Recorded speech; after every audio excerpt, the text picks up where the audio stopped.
भगवान के मत्स्यावतार की कथा। राजा परीक्षित ने पूछा, भगवान के कर्म बड़े अद्भुत हैं। उन्होंने एक बार अपनी योग माया से मत्स्यावतार धारण करके बड़ी सुंदर लीला की थी। मैं उनके उसी आदि अवतार की कथा सुनना चाहता हूँ।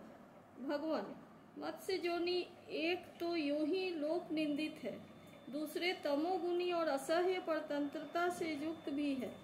सर्वशक्तिमान होने पर भी भगवान ने कर्म बंधन में बंधे हुए जीव की तरह यह मत्स्य का रूप क्यों धारण किया? भगवान, महात्माओं के कीर्तनीय भगवान का चरित्र समस्त प्राणियों को सुख देने वाला है। आप कृपा करके उनकी वह सब लीला हमारे सामने पूर्ण रूप से वर्णन कीजिए। सूत जी कहते हैं, शौनकादि ऋषियों, जब राजा परीक्षित ने भगवान श्री सुखदेव जी से यह प्रश्न किया, तब उन्होंने विष्णु भगवान का वह चरित्र जो उन्होंने वत्स्य अवतार धारण करके किया था वर्णन किया।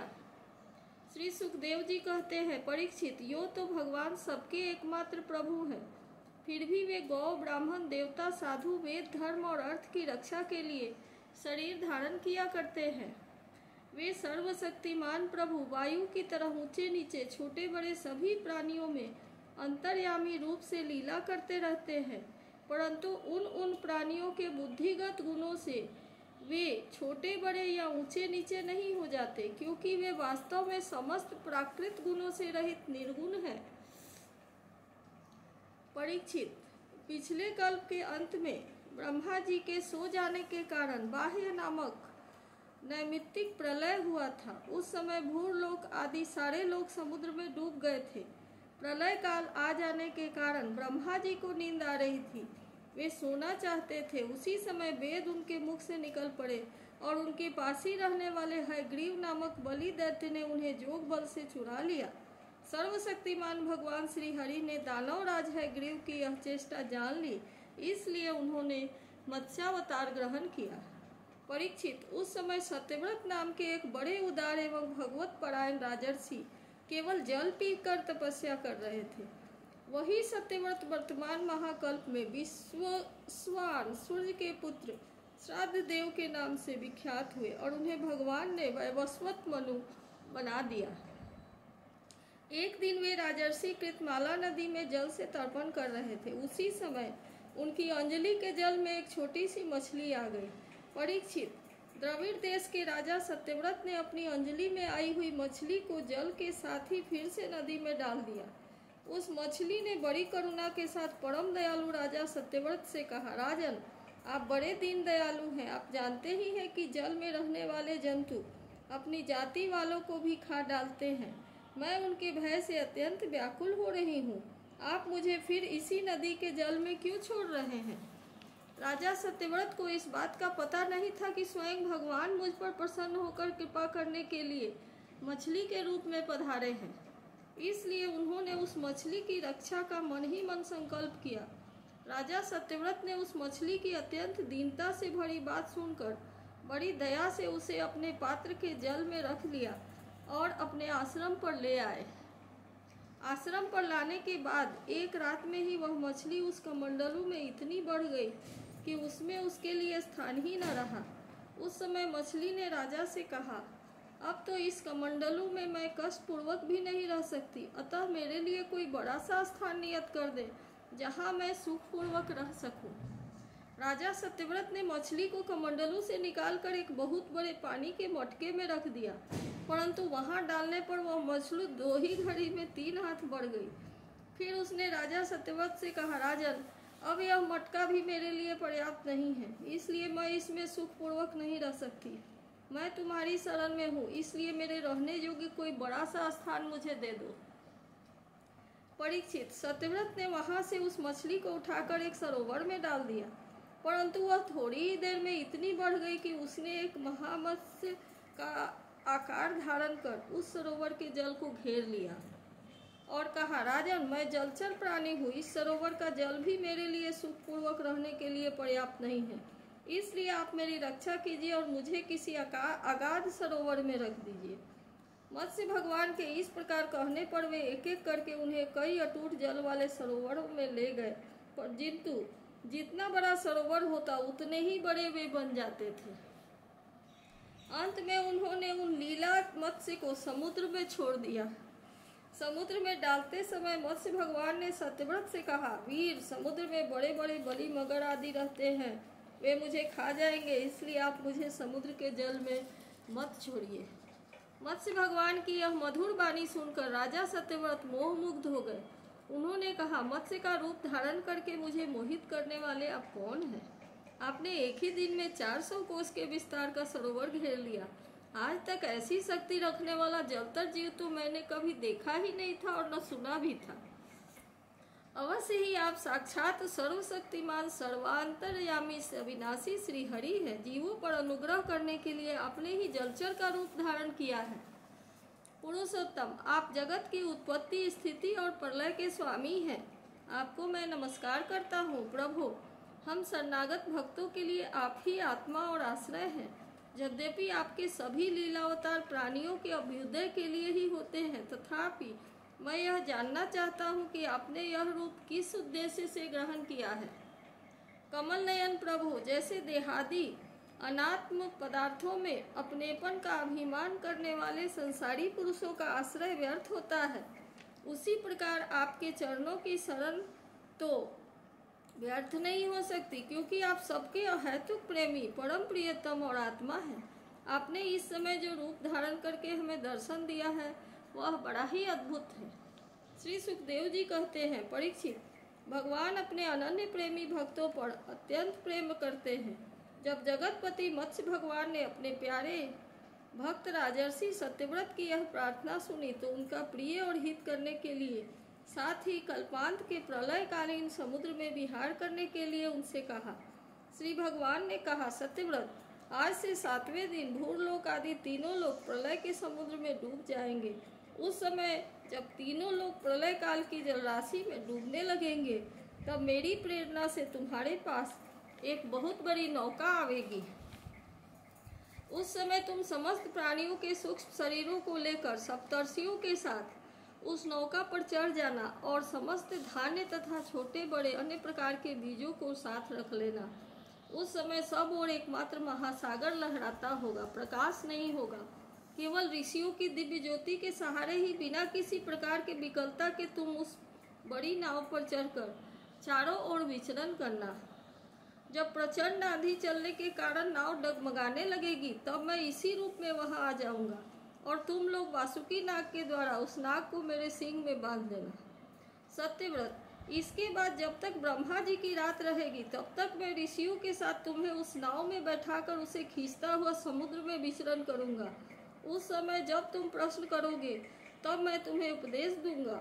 मेरे अनुग्रह से मेरी वास्तविक महिमा, जिसका नाम परम ब्रह्म है, तुम्हारे हृदय में प्रकट हो जाएगी और तुम उसे ठीक ठीक जान लोगे।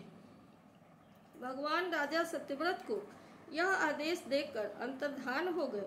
अतः अब राजा सत्यव्रत उसी समय की प्रतीक्षा करने लगे जिसके लिए भगवान ने आज्ञा दी थी। कुशों का अग्रभाग पूर्व की ओर करके राजर्षि सत्यव्रत उन पर पूर्वोत्तर मुख से बैठ गए और मत्स्य रूप भगवान के चरणों का चिंतन करने लगे। इतने में ही भगवान का बताया हुआ वह समय आ पहुंचा। राजा ने देखा कि समुद्र अपनी मर्यादा छोड़कर बढ़ रहा है। प्रलय काल के भयंकर मेघ वर्षा करने लगे। देखते ही देखते सारी पृथ्वी डूबने लगी। तब राजा ने भगवान की आज्ञा का स्मरण किया और देखा कि नाव भी आ गई है। तब वे धान्य तथा अन्य बीजों को लेकर सप्तर्षियों के साथ उस पर सवार हो गए। सप्तर्षियों ने बड़े प्रेम से राजा सत्यव्रत से कहा, राजन, तुम भगवान का ध्यान करो, वे ही हमें इस संकट से बचाएंगे और हमारा कल्याण करेंगे। उनकी आज्ञा से राजा ने भगवान का ध्यान किया। उसी समय उस महान समुद्र में मत्स्य के रूप में भगवान प्रकट हुए। मत्स्य भगवान का शरीर सोने के समान देदीप्यमान था और शरीर का विस्तार था 4 लाख कोस। उनके शरीर में एक बड़ा भारी सिंह भी था। भगवान ने पहले जैसी आज्ञा दी थी उसके अनुसार वह नौका वासुकी नाग के द्वारा भगवान के सिंह में बांध दी गई और राजा सत्यव्रत ने प्रसन्न होकर भगवान की स्तुति की। राजा सत्यव्रत ने कहा, हे प्रभु, संसार के जीवों का आत्मज्ञान अनादि अविद्या से ढक गया है। इसी कारण वे संसार के अनेकानेक क्लेशों के भार से पीड़ित हो रहे हैं। जब अनायास ही आपके अनुग्रह से वे आपकी शरण में पहुंच गए हैं, तब आपको प्राप्त कर लेते हैं। इसलिए हमें बंधन से छुड़ाकर वास्तविक मुक्ति देने वाले परम गुरु आप ही हैं। यह जीव अज्ञानी है, अपने ही कर्मों से बंधा हुआ है। वह सुख की इच्छा से दुखप्रद कर्मों का अनुष्ठान करता है। जिसकी सेवा से उसका यह ज्ञान नष्ट हो जाता है, वे ही मेरे पास गुरु आप मेरे हृदय की गांठ काट दे। जैसे अग्नि में तपाने से सोने चांदी के मल दूर हो जाते हैं, वैसे ही उनका सच्चा स्वरूप निखर आता है। वैसे ही आपकी सेवा से जीव अपने अंतःकरण का ज्ञान रूप मल त्याग कर देता है और अपने वास्तविक स्वरूप में स्थित हो जाता है। आप सर्वशक्तिमान अविनाशी प्रभु ही हमारे गुरुजनों के भी परम गुरु हैं। अतः आप ही हमारे भी गुरु बने। जितने भी देवता गुरु और संसार के दूसरे जीव हैं, वे सब यदि स्वतंत्र रूप से एक साथ मिलकर भी कृपा करें तो आपकी कृपा के 10,000वें अंश के अंश की भी बराबरी नहीं कर सकते। प्रभु आप ही सर्वशक्तिमान हैं। मैं आपकी शरण ग्रहण करता हूँ। जैसे कोई अंधा अंधे को ही अपना पथ प्रदर्शक बना ले, वैसे ही अज्ञानी जीव अज्ञानी को ही अपना गुरु मानते हैं। आप सूर्य के समान स्वयं प्रकाश और समस्त इंद्रियों के प्रेरक हैं। हम आत्म तत्व के जिज्ञासु आपको ही गुरु के रूप में वर्णन करते हैं। अज्ञानी पुरुष अज्ञानियों को जिस ज्ञान का उपदेश करता है, वह तो अज्ञान ही है। उसके द्वारा संसार रूप घोर अंधकार की अधिकाधिक प्राप्ति होती है, परंतु आप तो उस अविनाशी और अमोघ ज्ञान का उपदेश करते हैं, जिससे मनुष्य अनायास ही अपने वास्तविक स्वरूप को प्राप्त कर लेता है। आप सारे लोक के सुहृद प्रियतम ईश्वर और आत्मा हैं। गुरु उसके द्वारा प्राप्त होने वाला ज्ञान और अभिष्ट की सिद्धि भी आपका ही स्वरूप है। फिर भी कामनाओं के बंधन में जकड़े जाकर लोग अंधे हो रहे हैं। उन्हें इस बात का पता ही नहीं है कि आप उनके हृदय में विराजमान हैं। आप देवताओं के भी आराध्य देव परम पूजनीय परमेश्वर है। मैं आपसे ज्ञान प्राप्त करने के लिए आपकी शरण में आया हूँ। भगवान आप परमार्थ को प्रकाशित करने वाले अपनी वाणी के द्वारा मेरे हृदय की ग्रंथि काट डालिए और अपने स्वरूप को प्रकाशित कीजिए। श्री सुखदेव जी कहते हैं, परीक्षित, जब राजा सत्यव्रत ने इस प्रकार प्रार्थना की, तब मत्स्य रूपधारी पुरुषोत्तम भगवान ने प्रलय के समुद्र में विहार करते हुए उन्हें आत्म तत्व का उपदेश दिया। भगवान ने राजर्षि सत्यव्रत को अपने स्वरूप के संपूर्ण रहस्य का वर्णन करते हुए ज्ञान, भक्ति और कर्मयोग से परिपूर्ण दिव्य पुराण का उपदेश दिया, जिसको मत्स्य पुराण कहते हैं। सत्यव्रत ने ऋषियों के साथ नाव में बैठे हुए ही संदेह रहित होकर भगवान के द्वारा उपदिष्ट सनातन ब्रह्म स्वरूप आत्म तत्व ज्ञान का श्रवण किया। इसके बाद जब पिछले प्रलय का अंत हो गया, तब ब्रह्मा जी की नींद टूटी। तब भगवान ने हयग्रीव असुर को मारकर उससे वेद छीन लिए और ब्रह्मा जी को दे दिए। भगवान की कृपा से राजा सत्यव्रत ज्ञान और विज्ञान से संयुक्त होकर इस कल्प में वैवस्वत मनु हुए। अपनी जोग माया से मत्स्य रूप धारण करने वाले भगवान विष्णु और राजर्षि सत्यव्रत का यह संवाद एवं श्रेष्ठ आख्यान सुनकर मनुष्य सब प्रकार के पापों से मुक्त हो जाता है। जो मनुष्य भगवान के इस अवतार का प्रतिदिन कीर्तन करता है, उसके सारे संकल्प सिद्ध हो जाते हैं और उसे परम गति की प्राप्ति होती है। प्रलयकालीन समुद्र में जब ब्रह्मा जी सो गए थे, उनकी सृष्टि शक्ति लुप्त हो चुकी थी। उस समय उनके मुख से निकली हुई श्रुतियों को चुराकर हयग्रीव दैत्य पाताल में ले गया था।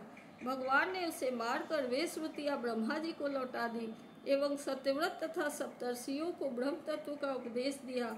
उन समस्त जगत के परम कारण लीला मत्स्य भगवान को मैं नमस्कार करता हूँ। इति श्रीमद्भागवत महापुराणे पारमहंस्या संहितायां मत्स्यावतार चरितानुवर्णनं नाम चतुर्विंशोऽध्यायः। इष्टतम स्कंदः समास।